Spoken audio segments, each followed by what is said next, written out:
Un zeste d'info, rencontre. Qu'est-ce que les applications de rencontres ont changé ? C'est la question que nous avons posée à la psychosexologue Laurence Sirois. Alors, qu'est-ce que ça a changé ? Eh bien, ça a changé certainement beaucoup de choses, puisque, bien sûr, autrefois, on se rencontrait aussi. Alors, les moyens étaient peut-être différents. On allait au bal, il y avait les mariages des cousins, des cousines, où on rencontrait les célibataires.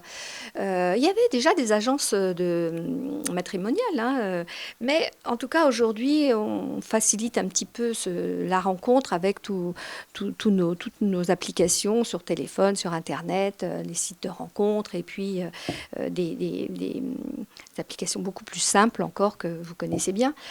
Alors évidemment, ça correspond à quoi ? Ça correspond aussi à une société de consommation. Aujourd'hui, on appuie sur le bouton et dans les quelques heures qui suivent, il faut avoir le produit.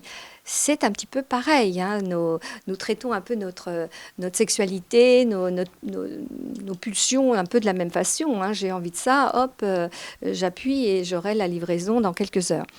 J'exagère à peine, mais de toute façon, comme il y a la réciproque, personne n'est gêné. Et puis, encore une fois, si ça ne convient pas, c'est horrible, mais on renvoie la marchandise. Donc, on se dit merci et puis on se quitte comme ça. Il n'y a pas d'angoisse, il n'y a pas de grande perte.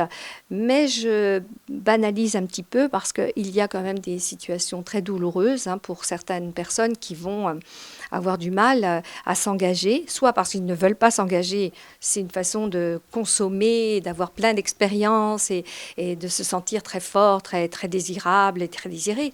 Mais d'autres vont avoir du mal à investir ces petits bouts comme ça d'aventure et peuvent avoir des soucis psychologiques qu'il sera toujours bon d'aller travailler chez un professionnel si c'est nécessaire. Mais ça a forcément du bien dans le côté facilité. On n'a pas le temps, on travaille beaucoup, on va sur une appli, on regarde le catalogue et on trouve quelqu'un de super à son goût et c'est très bien.